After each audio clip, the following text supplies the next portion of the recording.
दोस्तों, एक कलेक्टर साहब अपनी सरकारी गाड़ी से एक कॉलोनी में जाते हैं जहां पर ज्यादातर अमीर लोग रहा करते थे। वहां पर जाने के बाद एक घर का दरवाजा खटखटाते हैं तो अंदर से एक लड़का दरवाजा खोलता है। फिर उनसे पूछने लगता है कि हाँ जी, कहिए, आपको किससे मिलना है। तो कलेक्टर साहब कहते हैं कि आपकी मम्मी कहाँ है, मुझे आपकी मम्मी से मिलना है। तो एक बुजुर्ग महिला घर के अंदर से निकलकर बाहर आती है। जैसे ही वे कलेक्टर साहब के सामने पहुंचती है तो कलेक्टर साहब एकदम से उनके पैर छूने लगते हैं। अब बुजुर्ग महिला जैसे ही देखती है कि है, ये तो बहुत बड़ा अधिकारी है, इसके साथ सरकारी गाड़ी है, साथ में सिक्योरिटी भी है, तो वह उससे कहने लगती है कि अरे भाई साहब, आप मेरे पैर क्यों छू रहे हो। तो कलेक्टर साहब उनसे कहने लगते हैं कि माँ, आपने मुझे नहीं पहचाना, मैं आपका वही बेटा राहुल हूं जिसे आपने ढेर सारी किताबें दी थीं। अब इस बात को सुनने के बाद बुजुर्ग महिला कलेक्टर साहब की तरफ गौर से देखती है तो उन्हें पहचान लेती है। दोस्तों, कौन थी यह बुजुर्ग महिला जिसके कलेक्टर साहब पैर छू रहे थे? क्या कहानी थी इन दोनों की जिस वजह से कलेक्टर साहब उनसे मिलने के लिए आए थे? आइए जानते हैं पूरी कहानी की सच्चाई इस वीडियो में। लेकिन वीडियो में आगे बढ़ने से पहले आप सभी से निवेदन है कि आप वीडियो को लाइक कर दीजिए और हमारे यूट्यूब चैनल को सब्सक्राइब कर लीजिए। दोस्तों, उत्तर प्रदेश के एक गांव में एक परिवार रहा करता है। परिवार में माता पिता है। उनका एक लड़का है जिसका नाम राहुल है। राहुल, जो कि अभी ग्रेजुएशन कर रहा है।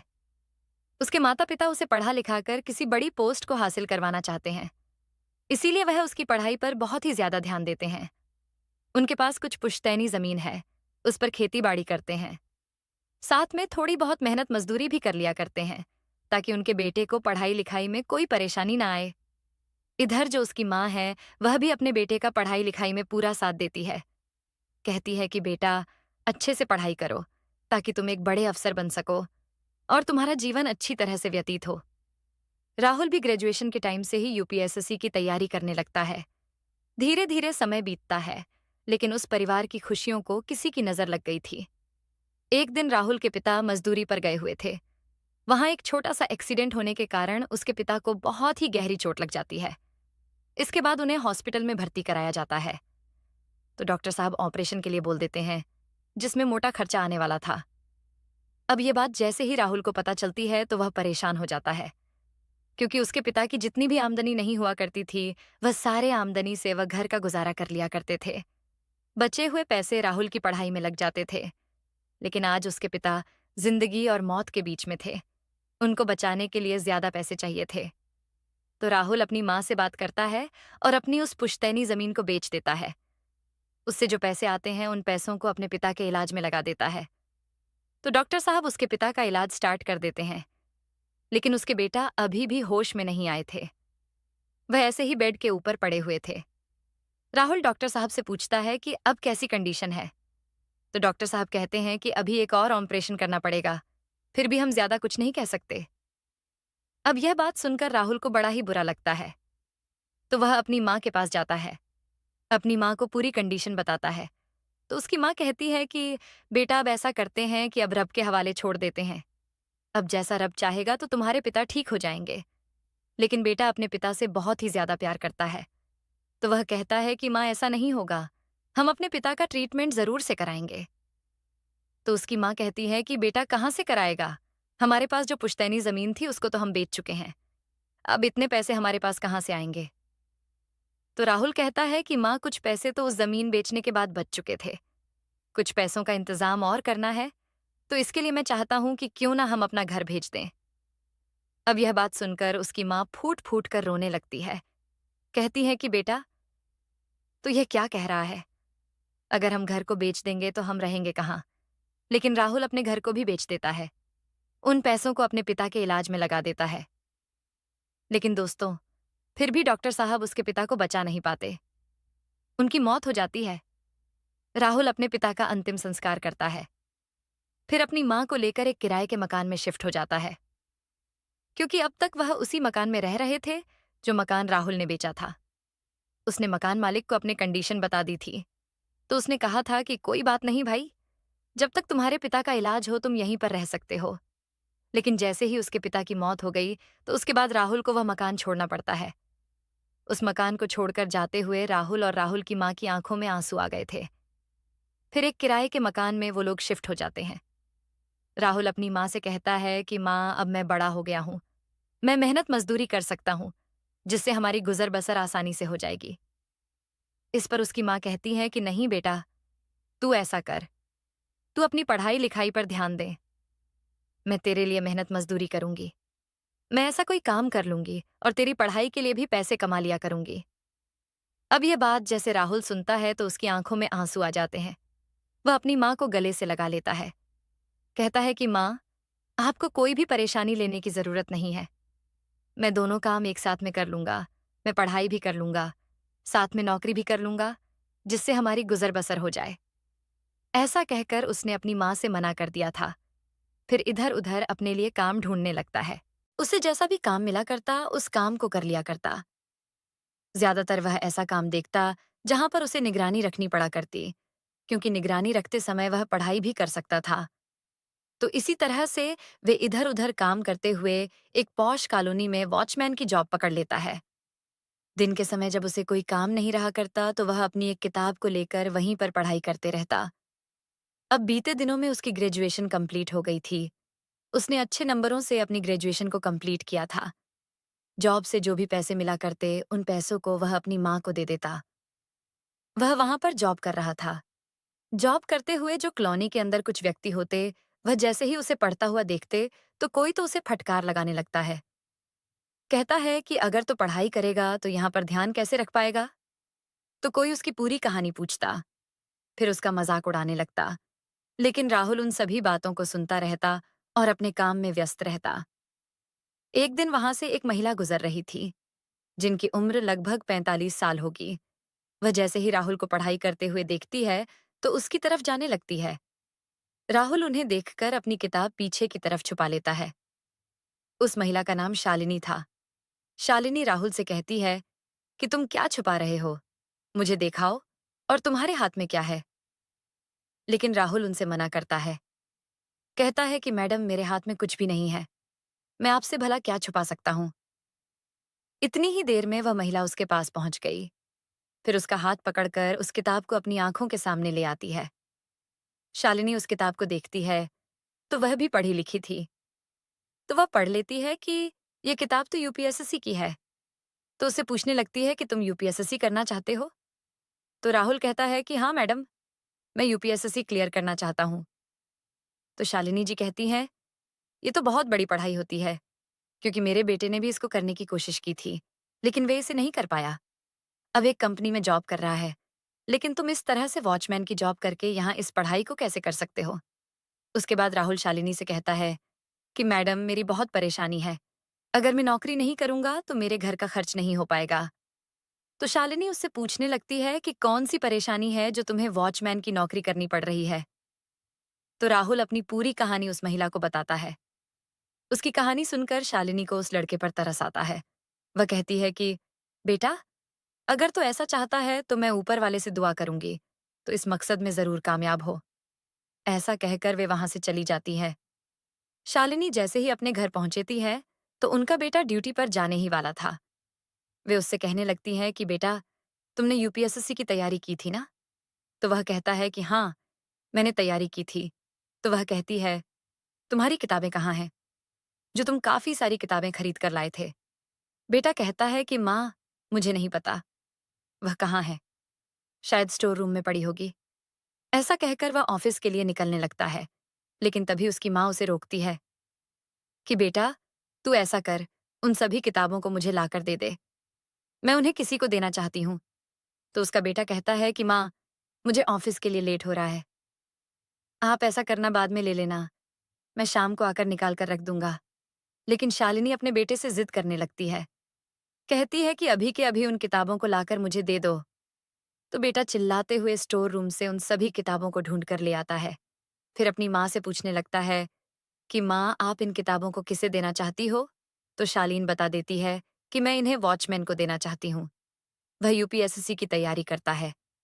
इस बात को सुनकर उनका बेटा हंसने लगता है, कहता है कि माँ, यूपीएसएससी क्लियर करना कोई बच्चों का खेल नहीं है। आपको पता होगा मैंने कितनी पढ़ाई की थी, लेकिन उसके बावजूद भी मैं यूपीएसएससी को क्लियर नहीं कर पाया। शालिनी अपने बेटे से कहती है कि कोई बात नहीं बेटा, वह भले ही इस पेस्ट को क्लियर न कर पाए, लेकिन उसके अंदर की हिम्मत तो देखो। वह वॉचमैन का काम करते हुए अपनी पढ़ाई पर ध्यान दे रहा है। बेटा कहता है कि ठीक है माँ, जैसा तुम्हें अच्छा लगे वैसा कर लेना, मैं ड्यूटी के लिए लेट हो रहा हूँ। इतना कहकर उनका बेटा वहां से चला गया और शालिनी उस थैले को जैसे तैसे लेकर उस सिक्योरिटी गार्ड के पास पहुंच जाती है। जैसे ही सिक्योरिटी गार्ड राहुल उसे देखता है तो कहने लगता है कि मैडम इसके अंदर क्या है। तो वह कहती है कि इसमें कुछ किताबें हैं, मैंने सोचा शायद तुम्हारे काम आ जाएंगी। मेरे बेटे के लिए तो यह रद्दी है, हो सकता है तुम इसे पढ़ लिख कर कुछ अच्छा कर पाओ। राहुल उस थैले को खोलता है। उसके अंदर की किताबें देखकर उसकी आंखों में आंसू आ जाते हैं। उसकी आंखों में आंसू को देखकर शालिनी मैडम उससे पूछने लगती है कि बेटा तुम्हारी आंखों में आंसू किस बात के हैं। तो वह कहता है कि मैं जो किताबें आपने मुझे दी हैं, इन किताबों को मैं काफी दिनों से खरीदने की सोच रहा था, लेकिन परिवार की आर्थिक स्थिति की वजह से मैं खरीद नहीं पाया। शालिनी मैडम उससे कहती है कि बेटा तुम मन लगाकर पढ़ाई करो, हमारी तरफ से तुम्हें कोई भी मदद चाहिए तो तुम मुझे बेझिझक बता सकते हो। ऐसा कहकर शालिनी मैडम वहां से चली जाती है। राहुल उन किताबों को अपने पास रख लेता है। वह बहुत ही खुश था। अब वह उन किताबों को पढ़कर अपनी तैयारी करने लगता है। शालिनी मैडम भी बार बार उसके पास आया करती थी। उसकी छोटी मोटी चीजों के लिए उससे पूछा करती थी, जैसे कभी चाय के लिए तो कभी खाने के लिए, क्योंकि उन्हें पता था कि पढ़ाई लिखाई कितना महत्व रखती है। अगर यह पढ़ लिख कर कामयाब हो गया तो इसका जीवन सफल हो जाएगा। कई बार उन्होंने उसे कुछ पैसों की भी मदद दी थी। वे कहती हैं कि बेटा कोई बात नहीं, जब तुम्हारे पास पैसे होंगे तो मुझे लौटा देना। क्योंकि शालिनी मैडम के पति एक सरकारी नौकरी में थे, उनकी मौत के बाद पेंशन अकाउंट में आया करती थी, तो इसी वजह से शालिनी मैडम पेंशन के पैसों में से उसको आर्थिक मदद भी दे देती थी, उसे पढ़ने लिखने के लिए प्रोत्साहित करती है। धीरे धीरे समय बीता और यूपीएसएससी का टेस्ट आ जाता है। राहुल सभी टेस्ट में क्लियर पास हो जाता है और कलेक्टर बन जाता है। इसके बाद राहुल ट्रेनिंग करने के लिए चला जाता है। वहां से अपनी वॉचमैन की जॉब को छोड़ देता है। शालिनी जी जैसे ही देखती है कि राहुल तो यहाँ से चला गया है, तो वह सोचती है कि हो सकता है उसे कहीं और काम मिल गया हो। ऐसा सोचकर वह अपने घर के अंदर आराम से जीवन बिताने लगती है। लेकिन राहुल अपनी ट्रेनिंग कर रहा था। ट्रेनिंग के दौरान उसे जो भी वेतन मिला करता, उसे अपनी माँ के पास भेज दिया करता था कि उसकी माँ उन पैसों से अपने जीवनचर्या को चला सके। कुछ समय बाद उसके ट्रेनिंग कंप्लीट होती है तो उसकी पोस्टिंग एक शहर में हो जाती है। पोस्टिंग के पहले दिन ही राहुल अपने साथ अपनी गाड़ी को लेता है और सीधा उस पॉश कॉलोनी में पहुंच जाता है जहां शालिनी मैडम रह रही थी, जिन्होंने उसे आर्थिक मदद दी थी। अब जैसे ही कलेक्टर साहब की गाड़ी उस कल्याणी में घुसती है, तो वहां पर जो सिक्योरिटी गार्ड था, जो अब राहुल की जगह पर था, वे सैल्यूट मारते हुए गेट को खोलता है। अब राहुल वहां से सीधा शालिनी मैडम के घर पहुंच जाता। घर का दरवाजा खटखटाता है। जैसे ही कलेक्टर साहब ने दरवाजा खटखटाया तो अंदर से शालिनी मैडम का बेटा बाहर निकलता है। देखता है कि घर के दरवाजे पर एक सरकारी गाड़ी खड़ी हुई है और सामने जो व्यक्ति है वह कोई बड़ा अधिकारी लगता है। तो वह कहता है कि हाँ साहब, बताइए आपको किससे मिलना है। तो कलेक्टर साहब कहते हैं कि आपकी माँ कहाँ है, हमें आपकी माँ से मिलना है। शालिनी मैडम का बेटा अपनी माँ को आवाज लगाता है तो उसकी माँ घर के अंदर से धीरे धीरे बाहर की तरफ आने लगती है। और जैसे ही वह बाहर आकर खड़ी हो आती है तो राहुल को देखकर वह बिल्कुल भी उसे पहचान नहीं पाती। तो वह कहती हैं कि हाँ कहिए साहब, आपको क्या काम है मुझसे। इसके बाद कलेक्टर साहब शालिनी जी के पैर पकड़ लेते हैं। इस बात की खबर चारों तरफ फैल गई कि कॉलोनी के अंदर कोई कलेक्टर आया है, तो सभी लोग वहां पर इकट्ठा हो गए थे। उनमें से वे लोग भी थे जो कभी राहुल का मजाक बनाया करते थे। कहा करते थे कि तू जैसा फटीचर अगर यूपीएससी क्लियर कर लेगा तो हम लोग किस लिए हैं। शालिनी जी देखती है कि एक बहुत बड़ा अधिकारी मेरे पैरों को पकड़ रहा है, तो वह थोड़ी सी पीछे हो जाती है। कहने लगती है कि अरे भाई, कौन हो तुम, इस तरह से मेरे पैर क्यों छू रहे हो। फिर कलेक्टर साहब उन्हें अपना परिचय देते हैं। कहते हैं कि मैडम आपने मुझे नहीं पहचाना, मैं आपका वही बेटा राहुल हूं जो यहाँ पर वॉचमैन की नौकरी किया करता था। आपको याद होगा आपने मुझे बहुत सारी किताबें दी थीं, उन्हीं किताबों की वजह से मेरी किस्मत बदल गई है। अब इस बात को सुनने के बाद शालिनी मैडम उसे पहचान जाती है।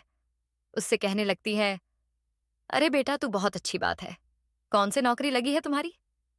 राहुल बताता है कि माँ, आपकी कृपा से मैं आज कलेक्टर बन गया हूँ। कलेक्टर बनने के बाद मैंने सोचा कि सबसे पहले आपसे मिला जाए। इसी वजह से मैं आपके पास आया हूँ। अगर जिंदगी में कभी भी आपको कोई भी काम हो तो आप बेझिझक मुझे बता सकते हो। इसके बाद शालिनी मैडम कहती हैं कि बेटा बाहर से ही जाएगा, क्या घर के अंदर नहीं आएगा? फिर कलेक्टर साहब घर के अंदर जाते हैं। सभी एक सोफे पर बैठ जाते हैं।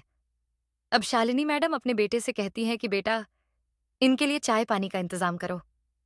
बेटा सर झुकाते हुए हाँ में जवाब देकर सीधा किचन के अंदर जाता है। कलेक्टर साहब के लिए चाय लेकर आता है। शालिनी जी राहुल से पूछती हैं कि ये बताओ, जब तुम्हारे टेस्ट क्लियर हो गए थे तो तुमने पहले क्यों नहीं बताया? तो राहुल बताता है कि मैं आपको पूरी तरह से सरप्राइज देना चाहता था कि जिस लड़के पर आपने भरोसा किया था वह कामयाब हो गया है। इसके बाद कलेक्टर साहब अपनी गाड़ी में से कुछ मिठाइयां जो शालिनी जी के लिए लेकर आए थे, उन मिठाइयों को मंगाकर शालिनी जी को दे देते हैं। कलेक्टर साहब शालिनी जी से कह देते हैं कि माँ, अगर आपको जिंदगी में कभी भी किसी चीज की जरूरत हो तो आप सीधा मेरे पास आ सकती हो। मैं आपकी हर तरह से मदद करूंगा। ऐसा कहकर कलेक्टर साहब वहां से चले जाते हैं। फिर अपनी ड्यूटी को करने लगते हैं। अब वह अपनी माँ के साथ सरकारी आवास में रहते हैं। मेहनत और ईमानदारी से अपना काम करते हैं। ड्यूटी करते हुए एक दिन अचानक से उनके ऑफिस पर शालिनी मैडम आ जाती है। जैसे ही कलेक्टर साहब सुनते हैं कि शालिनी जी यहाँ पर आई है, तो वह अपनी कुर्सी से खड़े होते हैं और गेट के बाहर से ही शालिनी जी को ऑफिस के अंदर ले जाते हैं। वहां जाने के बाद सम्मान के साथ उन्हें बिठाते हैं। फिर उनके लिए चाय पानी मंगवाते हैं। शालिनी जी से बातचीत करते हैं। पूछते हैं कि मैडम, आप यहाँ पर क्यों आई? अगर आपको कोई जरूरी काम था तो आप मुझे बुला लेती, मैं वहीं पर आ जाता। शालिनी जी आज मायूस सी दिखाई दे रही थी। कहने लगती है कि बेटा, काम ही कुछ इतना जरूरी था कि मुझे खुद ही तुम्हारे पास आना पड़ा। वह पूछने लगते हैं कि मैडम, क्या दिक्कत है?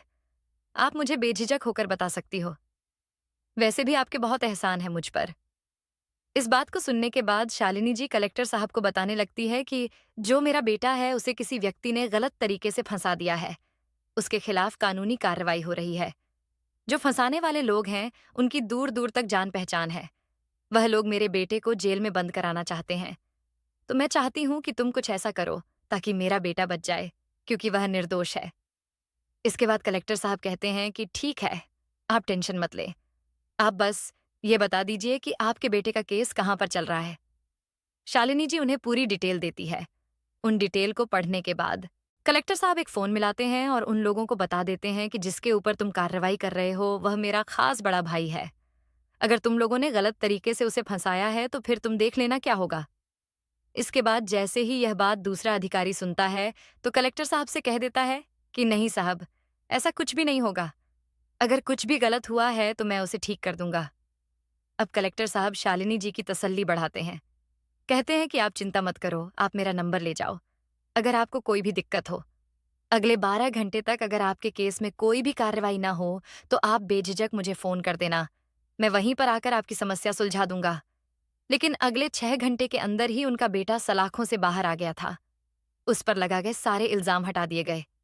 अब अक्सर राहुल अपनी माँ को लेकर भी शालिनी मेम के पास जाया करता और दोनों परिवार में एक दूसरे के प्रति अलग ही तरह का अट्रैक्शन हो गया था। कभी कभी त्योहार मनाने के लिए शालिनी जी राहुल के पास पहुंच जाया करती अपने परिवार के साथ। कभी कभी राहुल अपनी माँ के साथ शालिनी के यहाँ पर पहुंच जाया करता। तो दोस्तों, ये कहानी एक लड़के की जो कभी वॉचमैन था लेकिन वह कलेक्टर बन गया। आप क्या कहना चाहते हैं? राहुल के बारे में आप क्या कहना चाहते हैं? शालिनी मैडम के बारे में आपकी जो भी राय है कमेंट करके अवश्य बताइए। अगर कहानी आपको जरा भी पसंद आई हो तो हमारे YouTube चैनल को सब्सक्राइब कर लीजिए और वीडियो को भी एक लाइक कर दीजिए। मिलते हैं फिर से एक नई और इंटरेस्टिंग कहानी के साथ। तब तक के लिए धन्यवाद।